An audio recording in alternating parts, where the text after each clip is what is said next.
Örgü mü dediniz kanalımdan dünyadaki tüm dostlara selamlar, sevgiler, saygılar. Örgü mü dediniz kanalıma hepiniz hoş geldiniz. Bu videomda sizlere mozaik tekniği kullanarak yapmış olduğum tığ işi olarak yapmış olduğum bu güzel motif çalışmasının nasıl yapıldığını anlatmak ve paylaşmak istiyorum. Umarım sever ve beğenirsiniz arkadaşlarım. Beğeni ve yorumlarınızı alt kısımda yapabilir. Ayrıca paylaşımda bulunarak daha çok kişilere ulaşımını sağlayabilirsiniz. Şimdiden hepinize desteklerinizden dolayı sonsuz teşekkürlerimi sunuyorum. Modelimi yaparken arkadaşlarım Alize Cotton Gold'un şöyle 2 tane ipini kullandım. Belki soran olur. Bunun numarası, bordo olanın numarası 57 arkadaşlar. Diğeri ise 382. Evet, bu iki ipi kullanarak yaptım arkadaşlarım ben ve 3 milim tığ kullandım modelimi yaparken. Bu motiflerden battaniyelerden kırlentlere, hırkalara, böyle ne bileyim şallara varana kadar dilediğiniz her türlü örgüde rahatlıkla kullanabilirsiniz. Ben bunu birleştirmedim arkadaşlarım. Yani birleştirmek istemedim. Çünkü bir çanta yapacağım. Ve bu çantanın yapımını da inşallah sizlerle paylaşmayı düşünüyorum. Şöyle değişik ve farklı bir görünüme sahip olacağını düşünüyorum şimdiden. Onun tasarlaması aşamasındayım. Ondan dolayı birleştirmedim. Böyle görmenizi istedim. Her birleştiğin yerinde farklı bir görünüme sahip olacak arkadaşlar. Eğer bir battaniye yapımında kullanırsanız mesela şöyle düşünün. Şu başak gibi olan yerlerden 2 tane de buradan gelecek. Süper bir görünümü olacağını düşünüyorum arkadaşlarım. Umarım sizler de aynı şekilde düşünürsünüz. Evet, şimdi bu güzelliğin yapımına hemen geçmek istiyorum arkadaşlar. Bir tane halka yapıyoruz. İçerisine giriş yaptım. Bir tane zincir çektim. Sonra hemen yanına bir tane sık iğne yapıyorum. 2 zincir, bir sık iğne,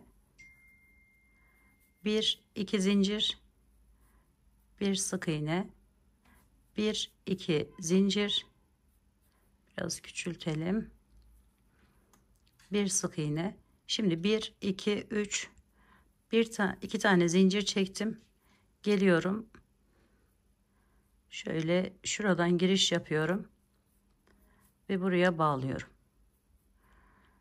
4 köşeli şöyle minik bir yer elde ediyorum arkadaşlarım. Daha sonra buradan şu şekilde çıkartıp bu 2 zincir çektiğim yerden giriş yapıyorum. Bu ipimi şöyle buradan öne çıkartıyorum, araya geçiriyorum. Bir tane zincir çektim. Hemen bu boşluk yuvaya bir tane sık iğne. İkinci sık iğnemi, bakın şöyle üzerinde yerimiz var. Hemen buradan giriş yapıyorum. 2.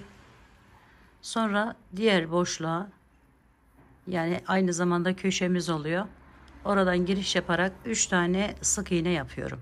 Sonra 1 2 zincir çekiyorum. Aynı yerin içerisinde bir tanesine devam ediyorum. İkinciyi buraya, üçüncüyü de buraya yapıyorum arkadaşlar, sık iğneyi. Sonra 1 2 zincir, aynı şekilde devam ettiriyorum. Aynı o köşedeki 2 zincirli yerimin içerisinden giriş yaptım. 1, hemen üzerinden alıyorum sık iğnemin 2, bir de boşluğa giriş yapıp 3'e tamamlıyorum. 1 2 zincir, aynısını bu kenara da uyguluyoruz.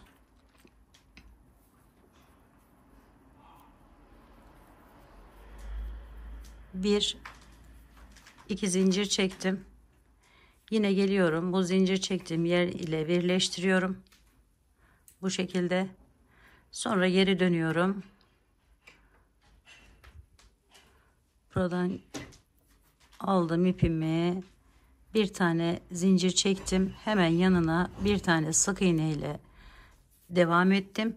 Sonra bununla birlikte 5 tane sık iğne yaparak, bakın şu üzerlerindeki yerlerden alarak devam ediyorum. Şöyle çeksem, tam üstündeki yerlerden alarak devam ediyoruz arkadaşlar. 2 3, 4, bir de buradan giriş yapıyorum, 5.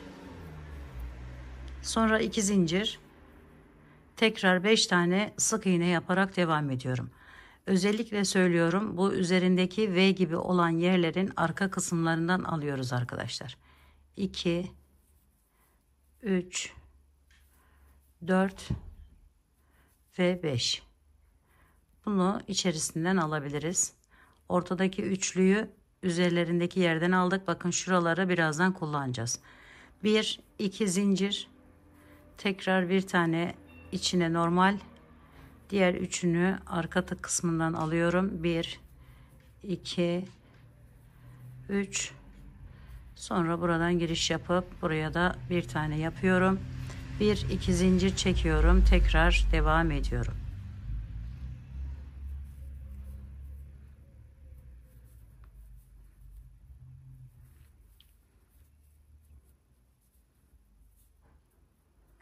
Evet, bakın şöyle bir kare elde ettim. Şimdi 1, 2 zincir çektim. Bu yerden hemen bakın şu kenardaki zincir çektiğim yerden giriş yapıyorum. Şöyle alarak burayı tamamlamış oluyorum. Diğer rengime geçiyorum hemen.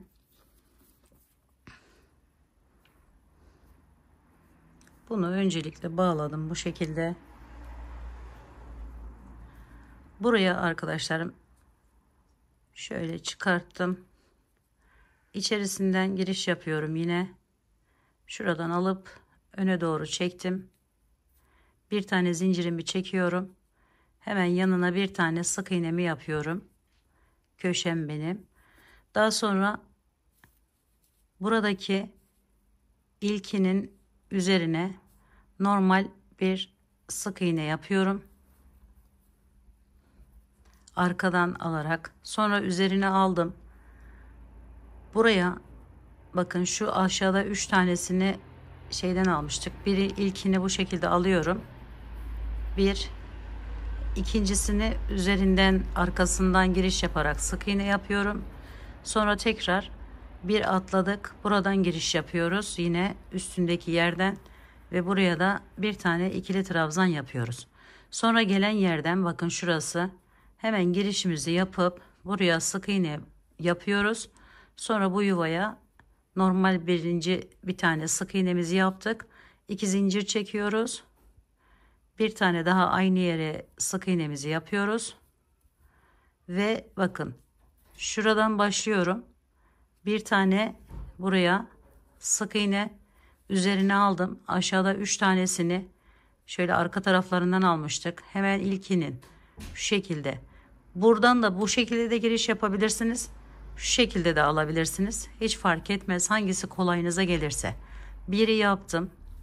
Bir tane sık iğne, tekrar bir tane ikili trabzan yapıyorum.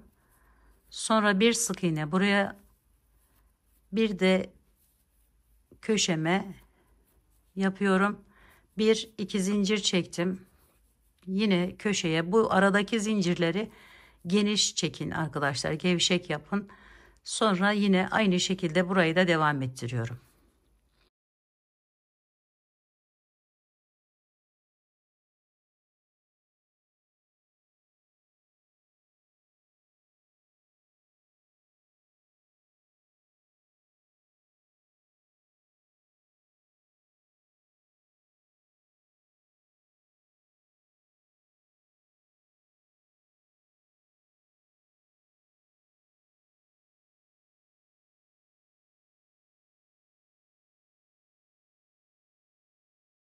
Son yere geldim yine. Bakın bunu yaptım normal olarak. Buranın içerisinden giriş yapıyorum. Buraya da sık iğnemi yaptım. 1, 2 gevşek bir zincir çektim. 2 tane. Bunu buradan alırken bakın şöyle giriş yaparak bunu da yukarıya doğru çekiyorum ki aradaki ip şeyi olmasın diye. Sonra bunu değiştiriyorum. Bunu arkadaşlarım burada şuradan giriş yapıyorum yine ortasından. Şöyle çektim öne doğru. Bir tane zincir çekiyorum ve buraya bir tane sık iğne ile devam ediyorum. Daha sonra hemen yanındaki şu sık iğnemin üzerine bakın şöyle arkadan alarak sık iğnemi yaptım.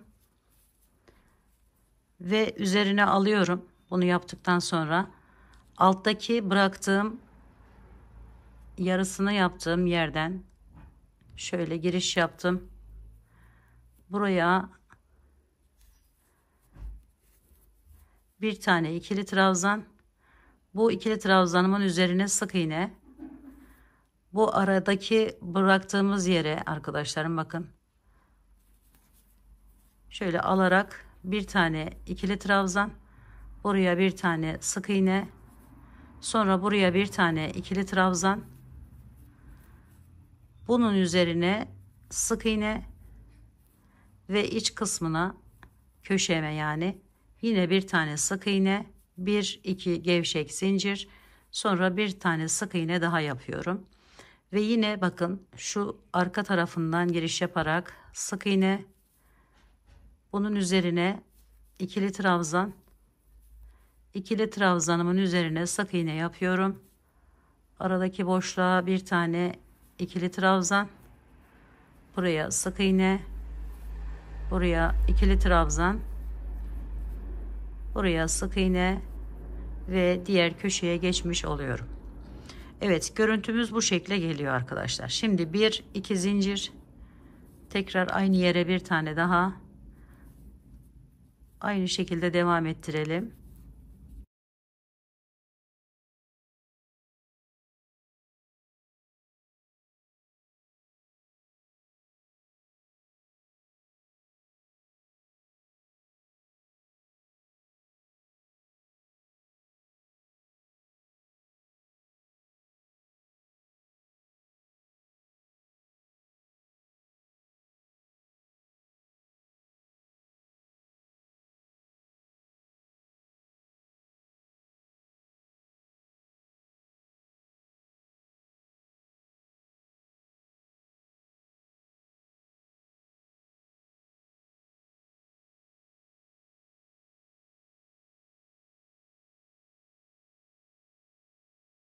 Evet, bunu yaptık, bitirdik. İki tane zincir çektim. Geliyorum şöyle arka tarafından giriş yapıp diğer ipimi de şöyle alıyorum. İçerisinden geçirdim. Sonra ip değişikliği yapıyorum ve yine bunun ortasından giriş yapıp şöyle aldım arkadaşlar. Şimdi burada yine bir tane zincirimi çektim. Daha sonra hemen yanına bir tane ikili trabzanımı yapıyorum önce. Sonra buraya sık iğne, ilk gelen yere, ikinci olan buranın üzerine ise bakın bırakmıştık. Şöyle alıp bir tane ikili trabzan, bir tane sık iğne şeklinde devam ediyoruz.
Evet, ip değişikliğinden sonra hemen bu ipimi aldım. Şöyle çekiyorum. Bir tane zincir çektim yine. Buranın içerisine bir tane sık iğnemi yaptıktan sonra burayı arkadaşlarım buraya kadar sık iğne ile devam ediyorum.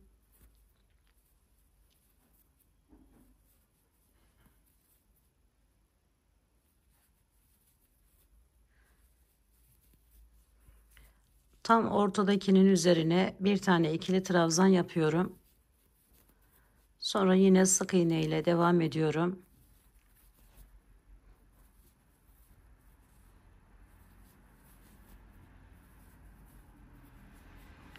5 tane sık iğne yapmış oluyorum. Yani buraya 2, 4, 5. Bir de bu yuvanın içerisine normal bir giriş yapıp şu şekilde sık iğnemi yaptım. 1, 2 zincir çektim. Tekrar devam ediyorum. 1, 2, 3, 4, 5, 6. Üzerine bir aldım. Bir tane ikili trabzan, 6 tane sık iğne ile devam ediyorum yine.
İki zincirimi çektim, yine birleşimimi yapıyorum.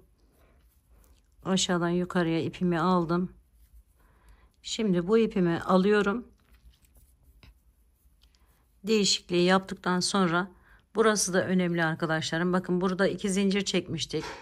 Kendimize yakın olan zincirin içerisinden giriş yapıp şöyle artık zincirin içerisinden çalışacağız. Şöyle aldım.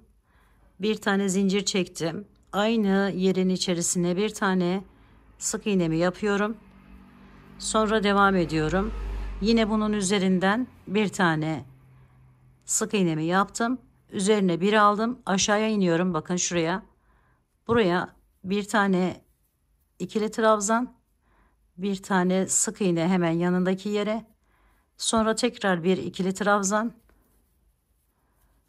Sonra bir tane sık iğne, bir tane ikili trabzan şeklinde devam ediyorum.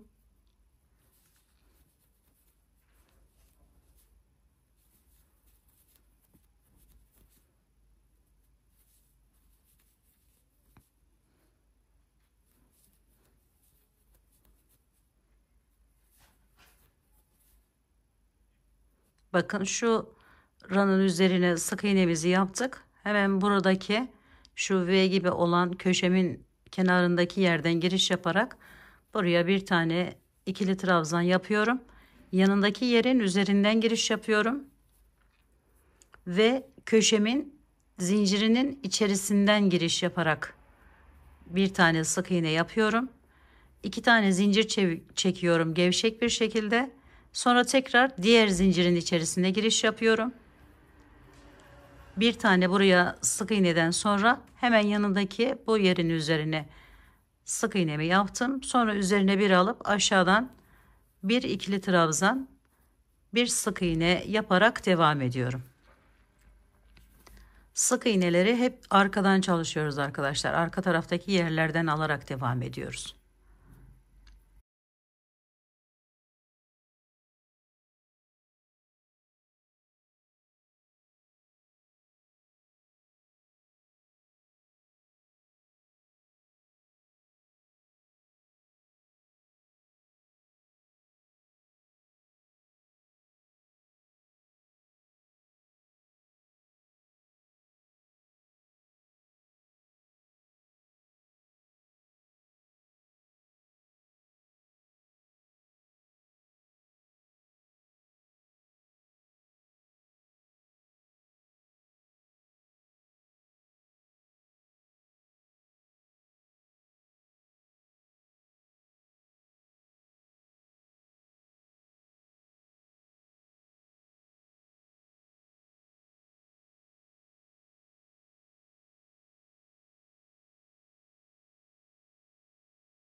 Yine sona geldim, bağlıyorum şu şekilde. İp değişikliği yapıyorum. Şöyle bir görüntü elde ediyoruz bu sırada. Şimdi arkadaşlar buradan hemen çıkarttım. Zincirimin yine içerisinden giriş yapıyorum.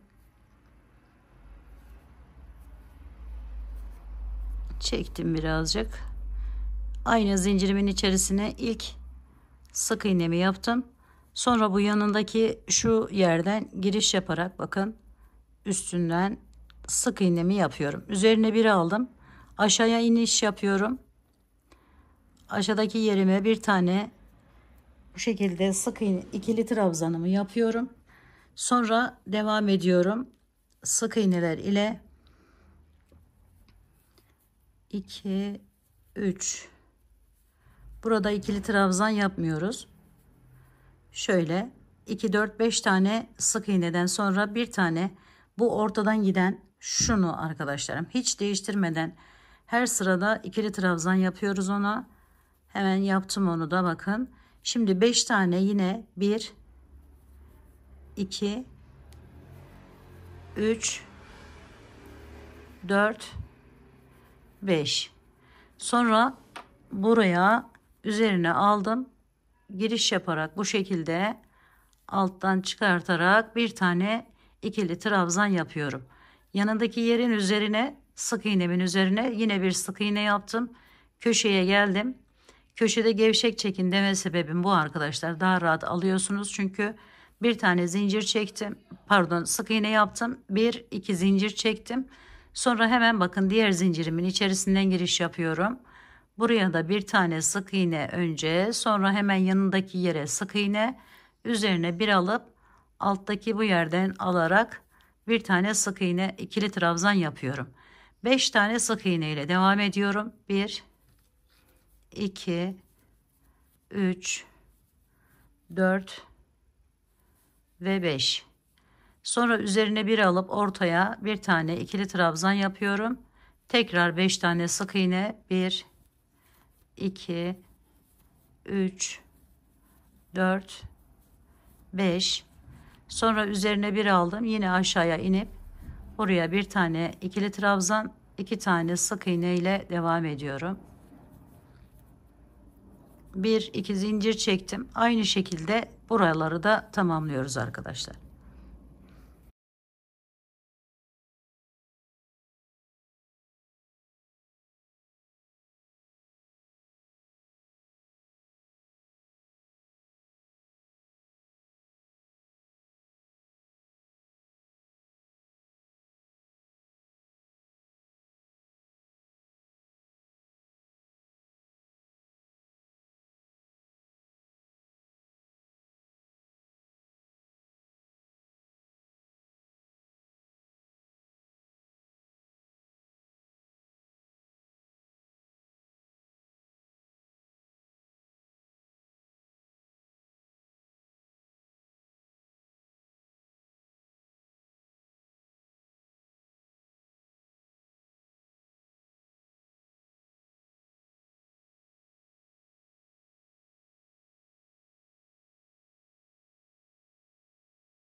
Buradan bu şekilde giriş yaptıktan sonra yine bir zincirimi çekip hemen yanına bir tane sık iğnemi yaptım.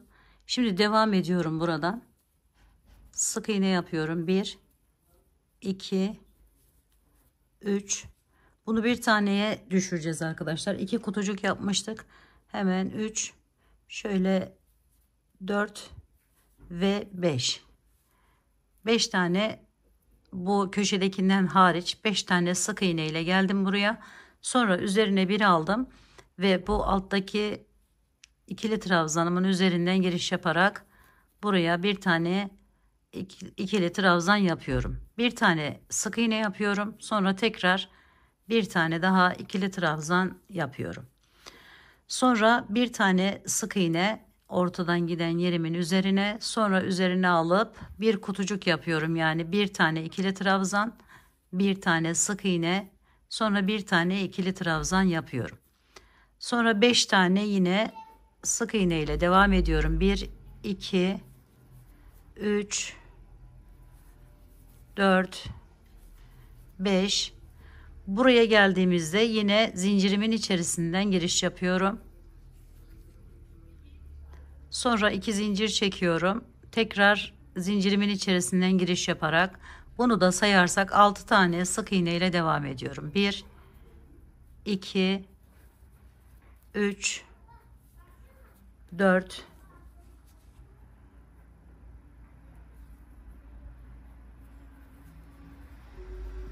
5, 6, 6 tane sık iğneden sonra üzerine alıp yine bir ikili trabzan, bir sık iğne, bir ikili trabzan yapıyorum. Tekrar sık iğne yapıp yine aynı şekilde şöyle bir ikili trabzan, bir tane sık iğne, bir tane ikili trabzan yapıyorum. Sonra 6 tane sık iğne ile devam edip diğer kenara geçiyorum. 3, 4, 5, 6, 1, 2 zincir. Tekrar bakın diğer tarafa doğru yönelip devam ediyoruz.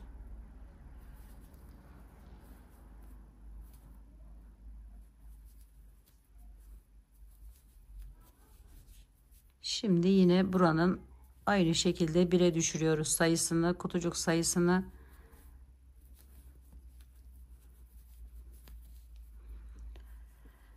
Şöyle bir görüntü elde edip diğer taraflarda aynı şekilde tamamlayalım. Evet, burayı da tamamladıktan sonra şöyle hemen 2 zincirimi çektim. Yine geçiş yapıyorum diğer rengime.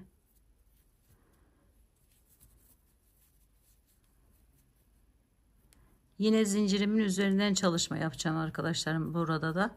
Artık bundan sonra hep bu şekilde yapacağız. Zincirlerimizin içerisinden alarak köşeleri devam edeceğiz. Şimdi bunu yaptık. Buraya 1, 2, 3, 4, 5, 6. 6 tane sık iğne ile geldim. Köşedekiyle beraber 6 tane. Sonra üzerine bir alıyorum. Bakın şuradan giriş yapıyorum. Ve buraya bir tane ikili trabzan yapıyorum. 3 tane sık iğne ile devam ediyorum. 1, 2, 3. Sonra bu ortadaki yerim yine ikili trabzanımı yapıyorum.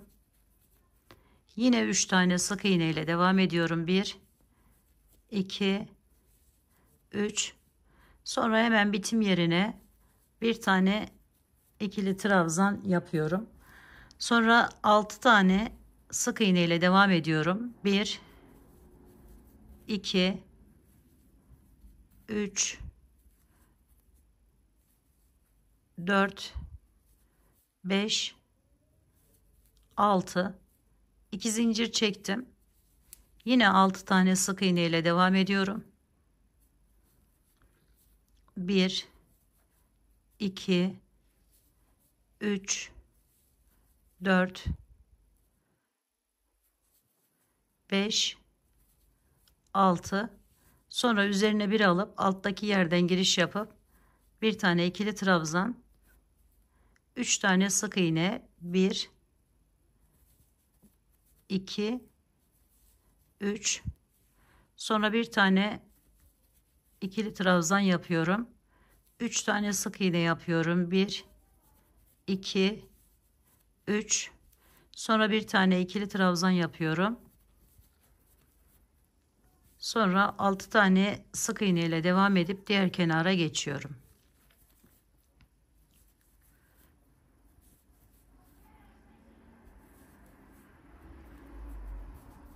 Evet, görüntümüz bu şekle geliyor arkadaşlarım.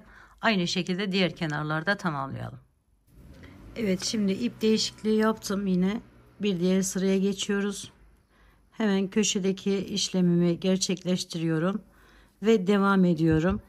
Sık iğneler ile 1 2 3 4 5 6 7 8 9 tane sık iğne ile geldim buraya kadar. 9 ve 10. Evet, şöyle göstereyim. 10 tane sık iğne yaptım. Sonra üzerine bir alıyorum. Bakın hemen şu ortadaki yerimin üzerine gelip oraya bir tane ikili trabzan, bir tane sık iğne, sonra tekrar bir ikili trabzan daha yapıyorum arkadaşlar.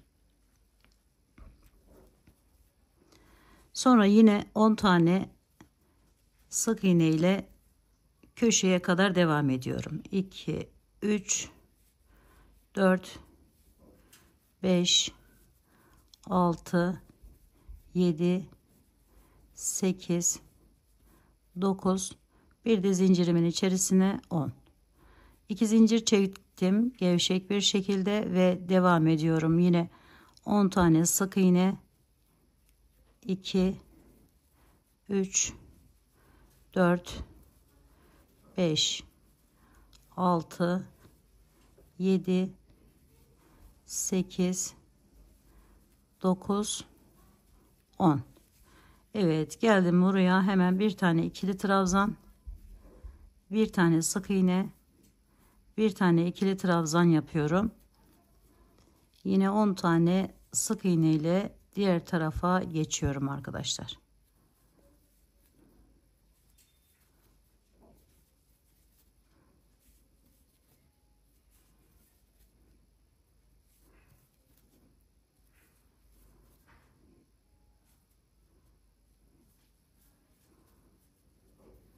Evet. Bakın şöyle bir görüntü elde ettim. Aynı şekilde diğer iki kenarı da tamamlayalım. Evet, bu sırayı da bu şekilde tamamladık. Bakın görüntümüz bu şekilde. Hemen diğer ipimi bağladım. Bir zincirimi çektim. Zincirimin içerisine sık iğnemi yapıyorum. Daha sonra sık iğneler ile devam ediyorum. 1 2 3 4 5 ve 6. 6 tane sık iğne ile geldim. Sonra üzerine bir alıyorum. Hemen bu aradaki 5 tanenin ilkine ikili trabzanımı yapıyorum. 3 tane sık iğne yapıyorum. 1 2 3, sonra bir tane daha buraya hemen bitim yerine ikili trabzanımı yaptım. Sonra bir tane sık iğne, bir tane ikili trabzan, bir tane sık iğne, bir ikili trabzan daha yapıyorum. Sonra bir tane sık iğne, bir tane ikili trabzan. Bakın bu beşli yerimizin bu taraftan gelirken ilk yeri, sonra araya 3 tane sık iğne, 1 2 3, sonra bir tane daha ikili trabzan yaptım. Devam ediyorum. 1 2 3 4 5, bir de zincirimin içerisinden 6 tane sık iğne ile burada da aynı şekilde şu görüntüyü elde ediyoruz arkadaşlarım. Şimdi diğer sırayı da aynı şekilde yapalım. Birlikte yapalım. Sonra diğer iki kenarı yapabiliriz. 1 2 3 4 5 6 tane sık iğne ile geldim.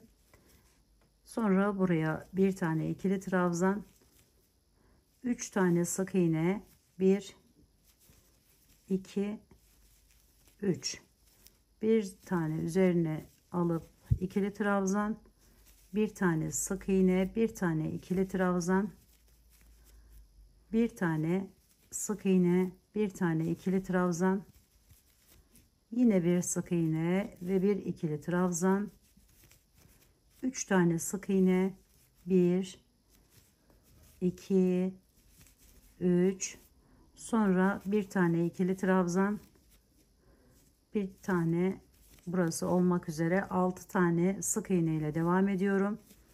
2 3 4 5 ve 6. Evet, 2 zincir çekip aynı şekilde bakın şöyle diğer iki kenarı da tamamlayalım. Evet, şimdi bu şekilde tamamladıktan sonra diğer renk ipime geçiyorum hemen. Şöyle birinci sık iğnemi yapıyorum. Sık iğne ile devam ediyorum. 1 oldu. 2 3 4 5 6 7. bakın altta ikili trabzanım var. Hemen ikili trabzanımın üzerine bir ikili trabzan yapıyorum. Bir tane sık iğne ve bu boşluğa arkadaşlar 3 tane kalmıştı. Bir tane şöyle alarak ikili trabzanımı yapıyorum. Sonra bu üçünün üzerine yine sık iğnemi yapıyorum. 1 2 3 ve üzerine alıp alttaki yerimden giriş yaparak bir tane yine buraya ikili trabzanımı yaptım. Bir tane sık iğne, bir tane ikili trabzan, bir sık iğne, bir ikili trabzan. Şimdi buraya yine 3 tane aynı burada yaptığımız gibi sık iğnemizi yapıyoruz. 1 2 3.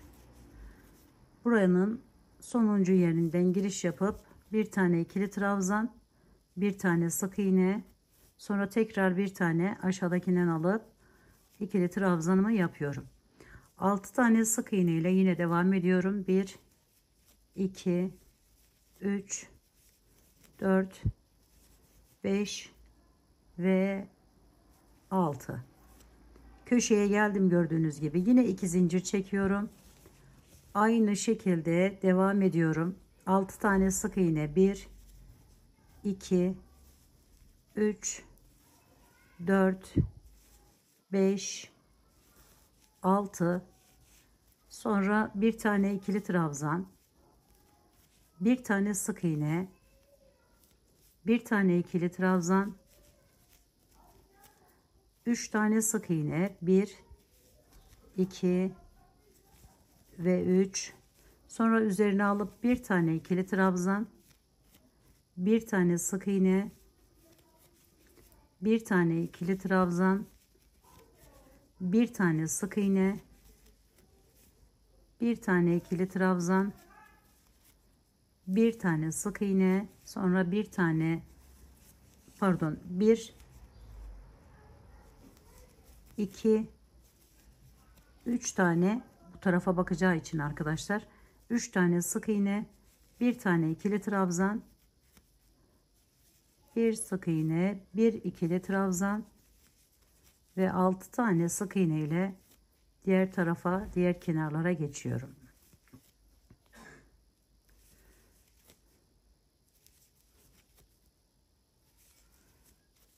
Bir iki zincir çekiyorum ve diğer tarafa geçeceğim arkadaşlarım. Şöyle bir görüntü elde ediyoruz bu sırada.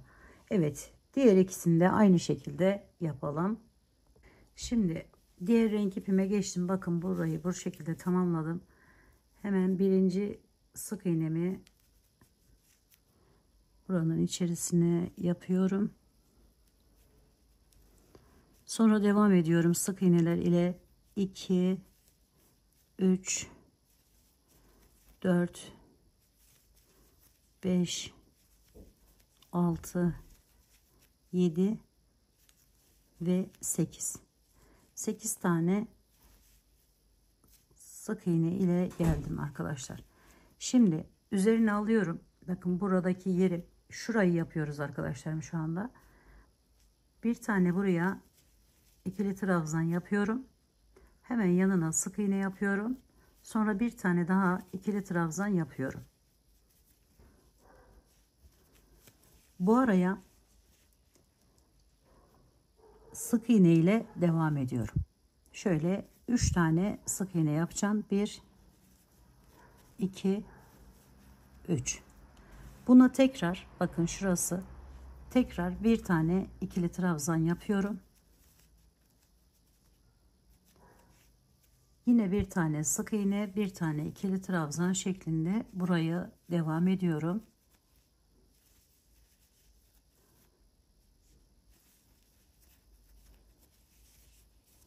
Şöyle bir görüntü elde ettim. Şimdi yine buradan bir,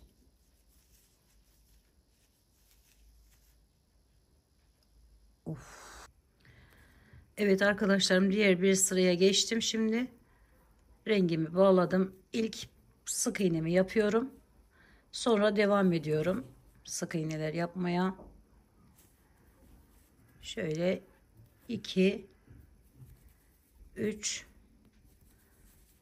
4 5 6 7 8 tane sık iğneden sonra bu ikili trabzanımın üzerine yine bir tane ikili trabzan yapıyorum.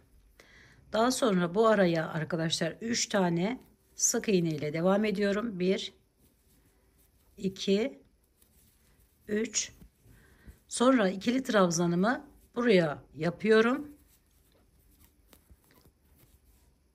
Devam ediyorum. 1 2 3.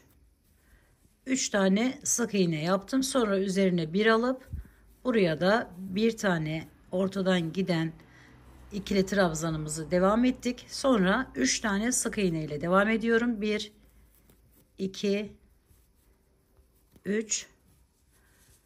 Sonra üzerine alıp buraya bir tane ikili trabzan yapıyorum. 3 tane sık iğne yapıyorum. 1 2 3. Bir tane ikili trabzan. 8 tane sık iğne ile devam ediyorum. 1 2 3 4 5 6 7 8. yine zincirimizin üzerine 8. 1 2 zincir, tekrar 8 tane sık iğne ile devam ediyoruz.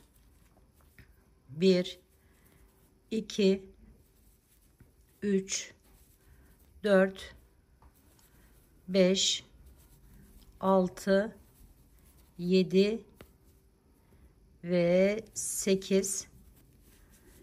Sonra bir tane ikili trabzan, 3 tane sık iğne, 1 2 3.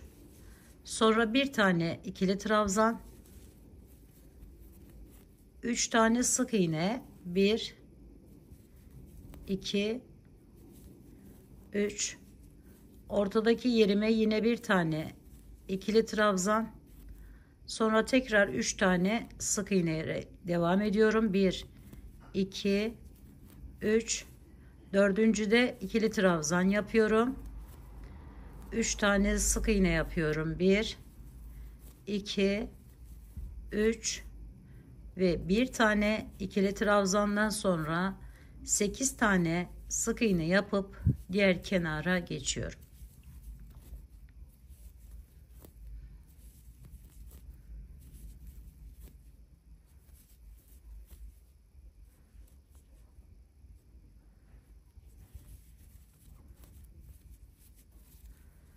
Evet, görüntümüz bu şekilde oluyor arkadaşlarım. Aynı şekilde diğer iki kenarı da tamamlayalım. Evet, bakın şöyle bir görüntü elde ettim.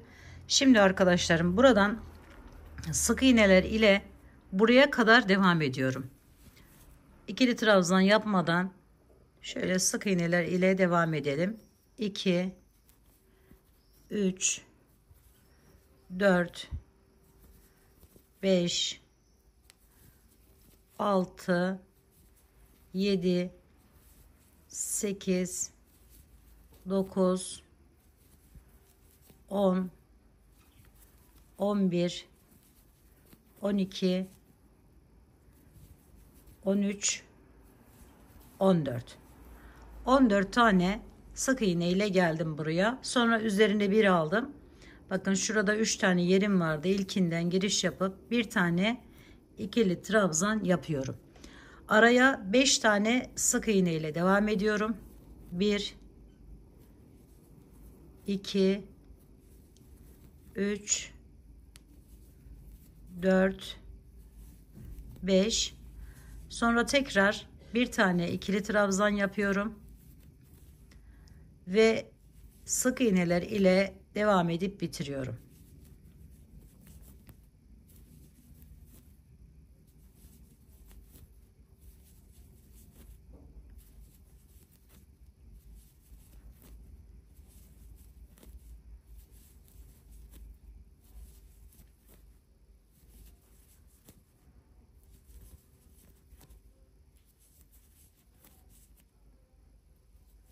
Köşeye geldim. 14 tane sık iğne yaptım. Aynı buradaki gibi. Şimdi diğer kenarları da bu şekilde devam edelim arkadaşlar.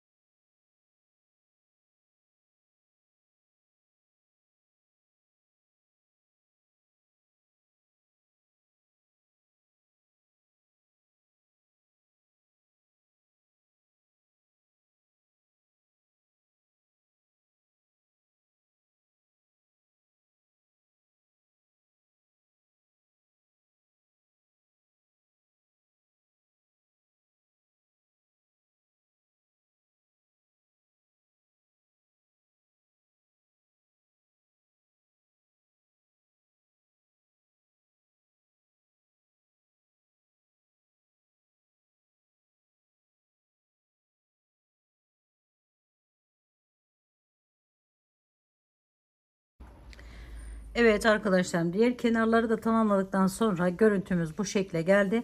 Şimdi şuradaki buraya başlayacağız. Ondan dolayı bakın ipimi aynı şekilde değiştirdim. Sonra bakın zincirimin içerisinden iki zincirimin arasından, yani zincirimin üzerinden değil, ikisinin arasından şöyle giriş yapıyorum. Şu şekilde bir tane zincirimi çektim yine ve geliyorum buraya, normal bir sık iğne yapıyorum. Yaparak başlıyorum. Sonra devam ediyorum. Buraya kadar hiçbir değişiklik yapmadan, bakın şurayı yapacağız. Hiçbir değişiklik yapmadan hepsine sık iğne yaparak devam ediyorum. Şöyle alalım.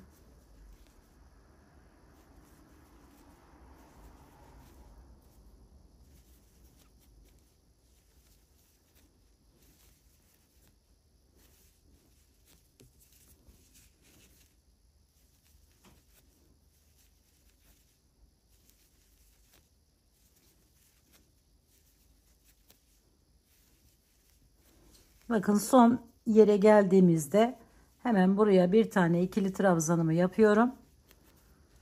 Sonrasında buradan 2 tane devam ediyorum. Sık iğne ile 1, 2.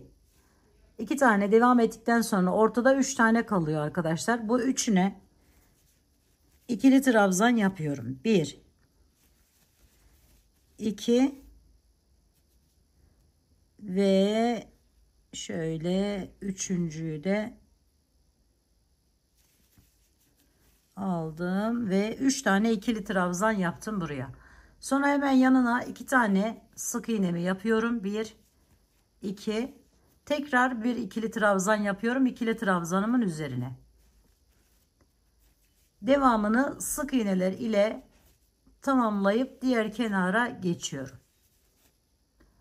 Burada yapmamız gereken işlem de bu arkadaşlarım. Şöyle burayı da geçelim.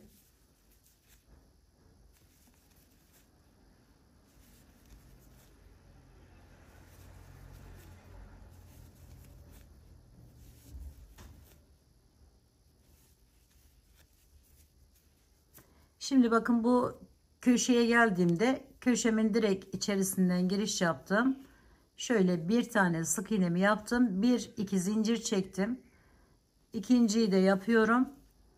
Ve daha sonra yine üstlerinden olmak üzere alarak sık iğneler ile bu ortadaki şuraya kadar geliyorum arkadaşlarım. Bunun üzerine yine burada yaptığımız gibi ikili trabzan, 2 tane sık iğne, 3 tane ikili trabzan, 2 sık iğne, 1 tane ikili trabzan ve devamında aynı şekilde sık iğneler ile yapıp bütün etrafını çevirelim arkadaşlarım.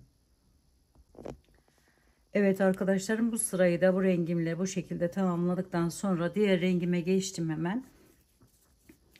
Bakın bunu da aynı şekilde bu zincirlerimin şöyle arasından alıyorum. Ve bir tane zincirden sonra hemen aynı yere bir tane şöyle sık iğnemi yaptım. Daha sonra arkadaşlarım şuradan alarak yine arka kısımlarından alarak sık iğneler yapıyorum.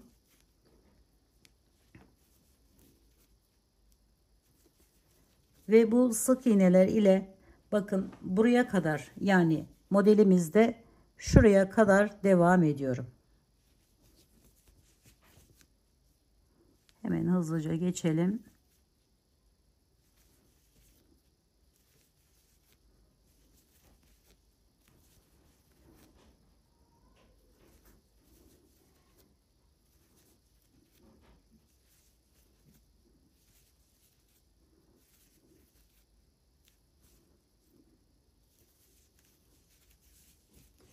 Bakın bunu üzerine sık iğne yapıyorum. Bir tane kaydırıyorum şu şekilde. Şöyle hemen buraya alttan alıp bir tane ikili trabzan yapıyorum. Sonra 3 tane sık iğne ile devam ediyorum. 1 2 3, hemen bitimine bir tane daha şöyle alarak ikili trabzanımı yapıyorum.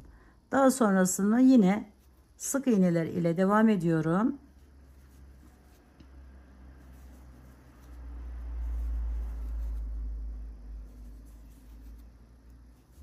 Köşeyi yine aynı şekilde bir alttaki rengi yaptığımız gibi yaparak devam edeceğiz arkadaşlar. Şöyle aldım.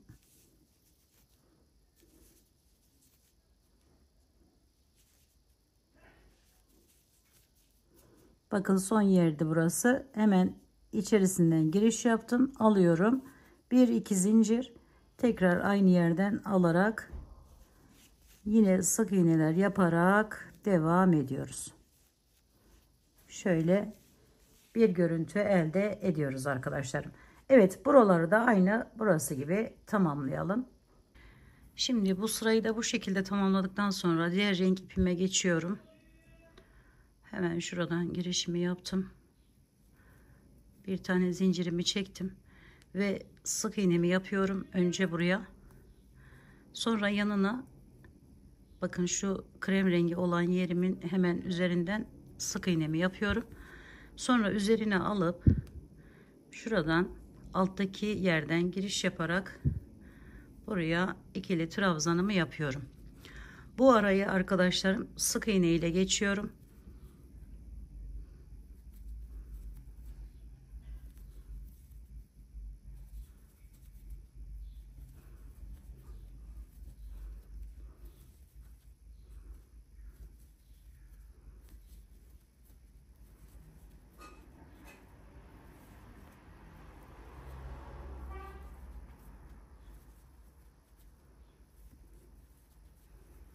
Son bir kalan yere bakın tam buraya üzerine alıp bir tane ikili trabzan yapıyorum. Sonra yine 2 tane sık iğne yapıyorum. Şöyle açık bir şekilde göstereyim. Bu ortadakinin üzerine bir tane ikili trabzan yapıyorum. Tekrar 2 tane sık iğne yapıp bir tane ikili trabzan yaparak devam ediyorum. Sonra burayı buraya kadar sık iğneler ile geliyorum.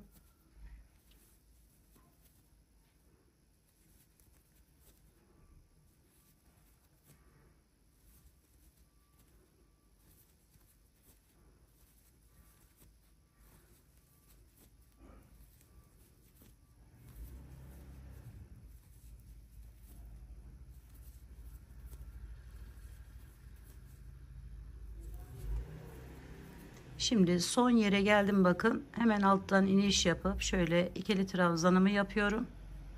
Bunun üzerine sık iğnemi yapıyorum ve bu boşluğa önce bir tane sık iğne, iki tane zincir, tekrar bir sık iğne daha yapıyorum ve yanındaki yere yine sık iğne yapıp sonra bir tane ikili trabzanı yapıyorum ve şurayı oluşturmaya başlamış oluyorum arkadaşlar. Buradan yine sık iğneler ile devam edip orta yere gelince tekrar burada yaptığımız işlemin aynısını tekrarlıyoruz arkadaşlar. Bu şekilde bir görüntü elde ediyoruz. Şimdi diğer kenarları da aynı şekilde çevirelim. Şimdi bakın bu sırayı da bu şekilde tamamladık. Şimdi alıyorum bu renk ipimi, ilk sık iğnemi yaptım. Hemen yanındaki yerden giriş yaparak buraya bir tane önce sık iğnemi yapıyorum. Sonra üzerine alıp aşağıdaki bakın şu duran yerin ilkinden hemen şu şekilde giriş yaparak bir tane ikili trabzan yapıyorum. Buraya sık iğne ile devam ediyorum buraları. Orta yere kadar, yani arkadaşlarım şuraya kadar sık iğne yaparak geliyorum.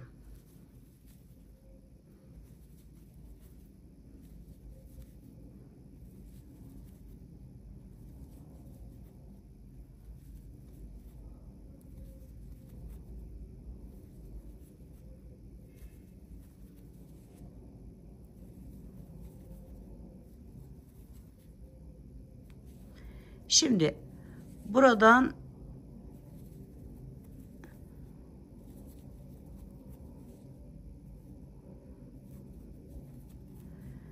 buraya bir tane ikili trabzan yapıyorum.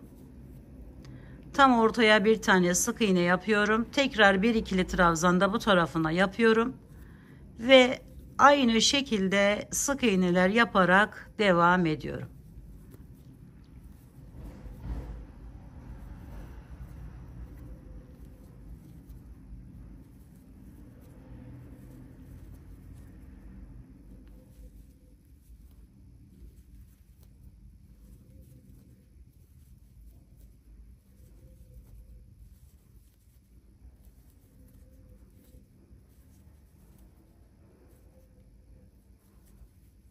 Köşeye geldiğimde yine bir tane ikili trabzanımı yaptım.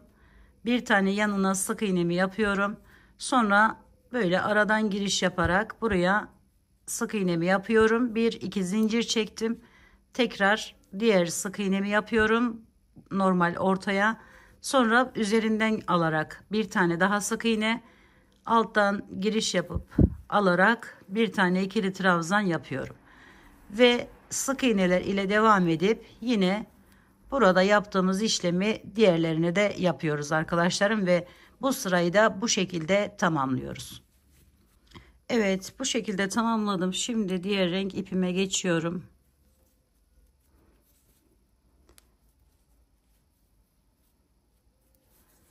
Buraya bir tane sık iğne yaptıktan sonra hemen bu rengimin üzerine de bir tane daha sık iğne yapıyorum. Sonra üzerine alıyorum. Bakın şu aşağıdaki yerden giriş yapıyorum. Buraya bir tane ikili trabzan, buraya bir tane sık iğne, sonra bir tane daha ikili trabzan yapıyorum. Şöyle bir görüntü elde ettim bakın. Devam ediyorum sık iğneler ile.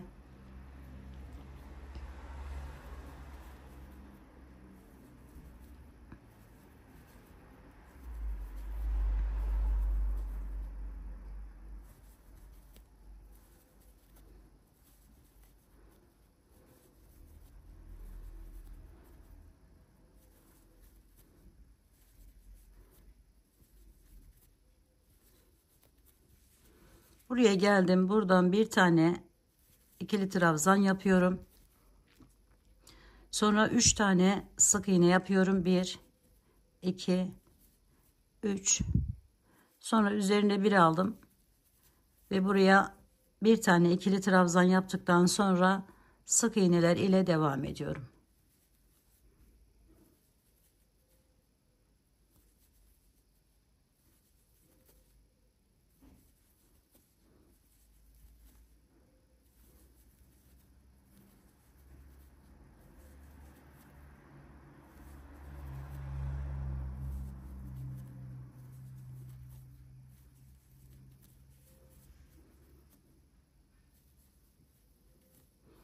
Son yere geldiğimde yine bir tane ikili trabzan yapıyorum.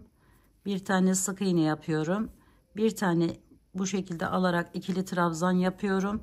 Sonra sık iğne, bir de köşeye sık iğne yaptım ve diğer tarafa 2 zincir çekiyorum, geçiyorum. Şimdi yine bir tane sık iğne buraya, bir tane hemen üzerine, sonra ikili trabzan yapıyorum buraya. Sonra sık iğnemi yapıyorum. Sonra bir tane ikili trabzan yapıyorum ve sık iğneler ile devam edip ortaya geldiğimizde yine şöyle ikisine sadece ikili trabzan yapıp ortaya 3 tane sık iğne, diğer yerler sık iğne olarak yapıp bu sırayı da bu şekilde tamamlıyoruz arkadaşlar. Evet, bu sırayı da bakın şöyle tamamladım. Şimdi diğer sıraya geçiyorum. Önce bir tane buraya sık iğnemi yaptım. Sonra hemen üzerinden giriş yaparak buraya sık iğnemi yapıyorum. Sonra üzerine bir alıyorum. Aşağıdan yine giriş yapıp buraya ikili trabzanımı yapıyorum. Sonra buraya sık iğneler ile devam ediyorum arkadaşlar. Hiçbir şey yapmadan burayı geçiyoruz. Şu ortaya gelene kadar sık iğne ile devam ediyorum.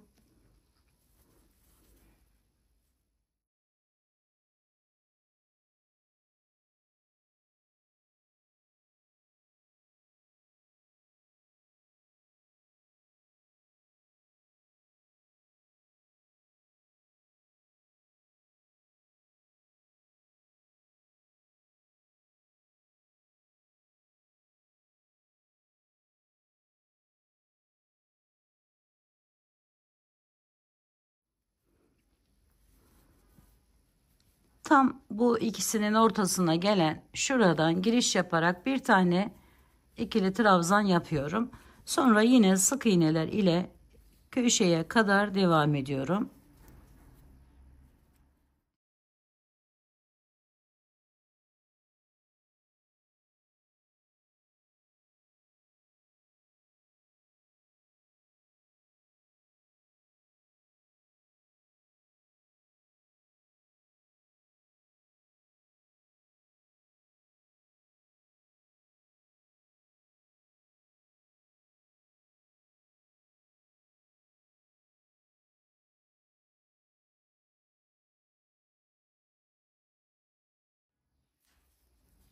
Burayı atlıyorum bakın.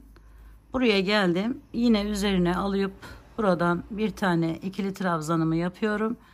Sık iğne, bir de köşeye sık iğnemi yaptım normal bir şekilde ve devam ediyorum. 2 zincir çektim. Yine bir tane sık iğne buraya, bir tane buraya. Sonra üzerine alıp alttan alarak bir tane ikili trabzan ve sık iğneler ile devam edip tam ortaya bir tane ikili trabzan yapıyoruz ve bu sırayı da bu şekilde tamamlıyoruz arkadaşlarım. Evet, diğer rengime geçtim arkadaşlarım. Şöyle hemen ilk sık iğnemi yaptıktan sonra yanındaki yerden giriş yaparak buraya bir tane sık iğne yaptım. Sonra bakın şu alttaki yerden yine aynı diğer sıralarda yaptığımız gibi alarak bir tane ikili trabzan, bir tane sık iğne, sonra bir ikili trabzan daha yapıyorum ve sık iğneler ile devam ediyorum. Bakın buraya yapmıyoruz. Orayı bitirdik, tamamladık. Şöyle bir yaprak görüntüsü elde etmek için. Şimdi buraya kadar sık iğne ile devam ediyorum.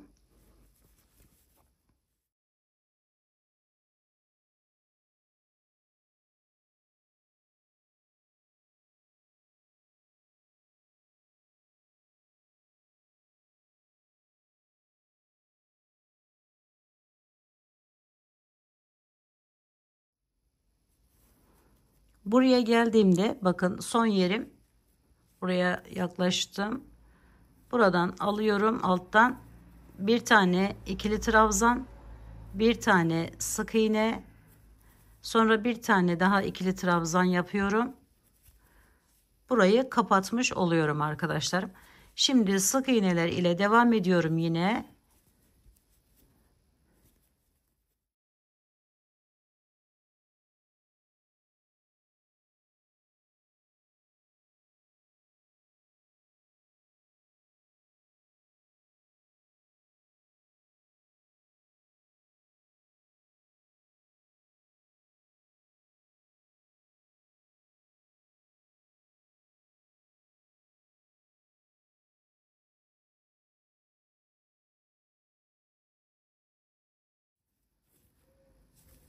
Bakın burayı geçtim, yine bir tane kaldı. Hemen oraya ikili trabzanımı yapıyorum. Sık iğnemi yapıyorum. Tekrar ikili trabzan yapıyorum. Sık iğnemi üzerine, sık iğnemi tam köşeye yapıyorum. 2 zincir çektim. Tekrar dönüyorum. Bir tane sık iğne buraya, bir tane hemen üzerine, bir tane ikili trabzan buraya, hemen bir sık iğne, sonra bir tane daha ikili trabzan yapıp sık iğneler ile ortaya kadar devam ediyoruz ve ortada da diğer sıralarda olduğu gibi aynı şekilde bu şekilde tamamlıyoruz arkadaşlarım. Şöyle bir görüntü elde edeceğiz. Evet, bu sırayı da bakın tamamladım. Şöyle, şimdi diğer rengime geçiyorum. Hemen birinci sık iğnemi yaptıktan sonra şöyle arkadaşlarım, hemen yanındaki yerden bir önceki sıralarda yaptığımız gibi bir tane sık iğnemi yaptım tekrar. Sonra alttan alıyorum. Bu rengimizle artık son sıramız. Burada ortalarda herhangi bir işlem yapmayacağız bu rengimizle. Dolayısıyla son sıramızı tamamlamış oluyoruz bu rengimiz ile. Burayı hepsini sık iğne ile geçiyorum.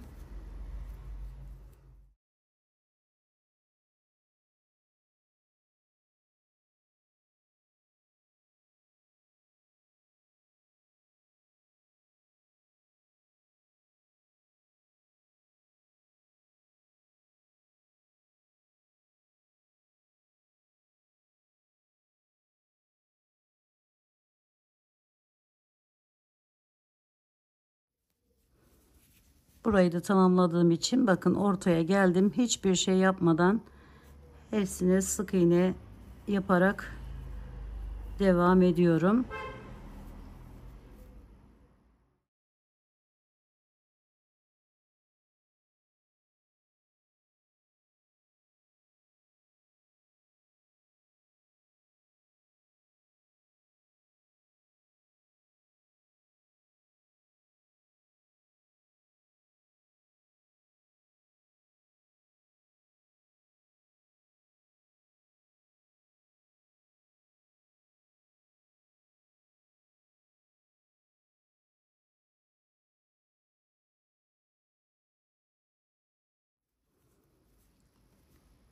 Köşeye geldim.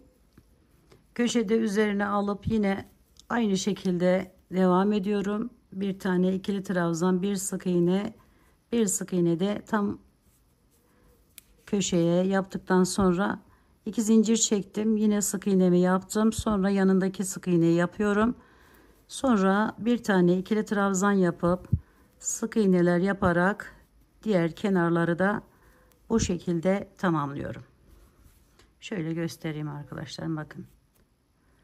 Evet, diğer kenarlarda aynı şekilde tamamlayalım. Evet, şimdi bakın bu sırayı da bu şekilde tamamladıktan sonra artık bu ipimi kesiyorum arkadaşlarım. Şöyle biraz bırakıp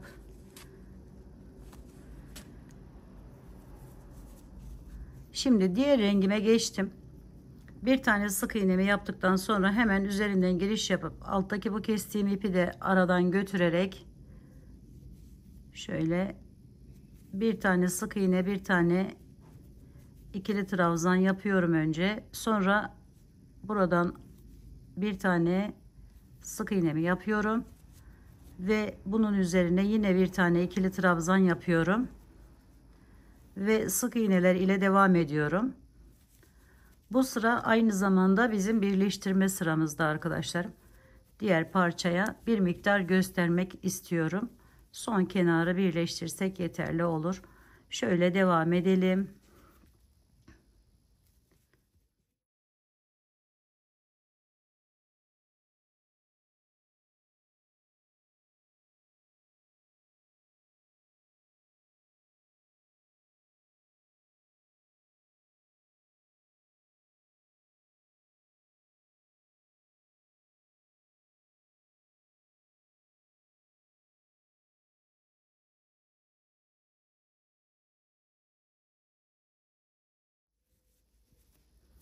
Şimdi bakın tam ortaya bir tane ikili trabzan yapıyorum.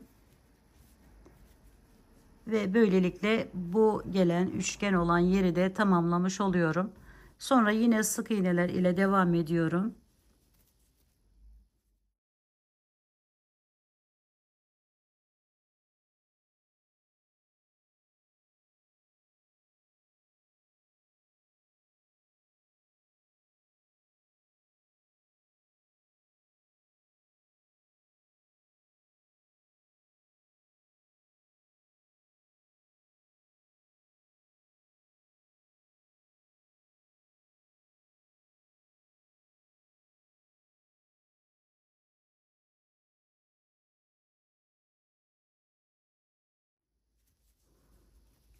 Son yere geldim. Yine buraya bir tane alıp ikili trabzan yapıyorum. Bir tane sık iğne yapıyorum. Sonra bir ikili trabzan daha yapıyorum. Ve buradan ve buraya iki tane sık iğnemi yaptım. Sonra iki zincir çektim. Dönüyorum. Öbür tarafa da aynı şekilde bir tane sık iğne buraya, bir tane buraya. Sonra bir tane ikili trabzan, bir tane sık iğne, bir tane ikili trabzan ve sık iğneler yaparak ortaya gelip aynı şekilde buradaki gibi tamamlıyorum arkadaşlarım. Şimdi son sıraya geldiğimizde bir miktarda size birleştirmesini göstermek istiyorum. Evet, şimdi burayı da bu şekilde tamamlayalım. Evet arkadaşlar, şimdi burada bakın şu ikinci artırımımı yaptıktan sonra hemen buradan sık iğnemi yaptıktan sonra yani hemen buradan alıp buradan alıyorum ve şu şekilde ekliyorum birbirine. Sonra yana geçiyorum. Hiçbir şeyi bozmadan arkadaşlar. Bu sırada ne yapmamız gerekiyorsa onu yapıyoruz. Sonra şöyle çıkartıp diğerinin karşılık gelen yeriyle ekliyoruz. Tek yapmamız gereken işlem bu. Sonra üzerine aldım, bakın ikili trabzan yerim geldi. İkili trabzanımı yapıyorum. Şöyle iyice yavaştan yapmaya çalışıyorum. Şimdi bunun da aynı şekilde bakın ikili trabzanım var. İkili trabzanımın üzerinden bu şekilde giriş yapıp bunu da buradan alıyorum, çekiyorum. Sonra buraya sık iğne yerim var. Sık iğnemin üzerine ikili trabzanımın üzerine sık iğnemi yapıyorum. Yapmam gerekiyor.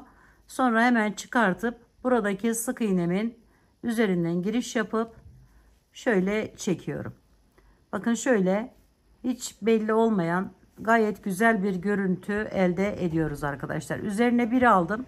İkili trabzan yapmam gerekiyor. Hemen ikili trabzanımı yaptım. Sonra karşılık gelen bakın şurası, buradan giriş yaparak buraya bunu alıp bu şekilde ekliyorum. Sonra sık iğne yapmam gerekiyor. Şöyle aldım, yaptım. Bunu da arasından giriş yaparak hemen yapıyorum. Devam ediyorum aynı şekilde. Ek yerleri hiç belli bile olmuyor arkadaşlar. Bu şekilde yaparsanız ve güzel bir görüntü ortaya çıkmış oluyor. Zaten bu modelin birleşmiş hali inanın çok muhteşem bir görüntüye sahip.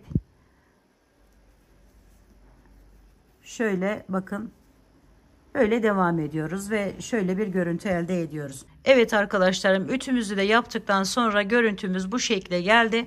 Bakın şöyle birleştirdiğiniz zaman farklı farklı, az önce de söylemiştim, bir görünüme sahip olan böyle güzel bir çalışma yapmış olacaksınız.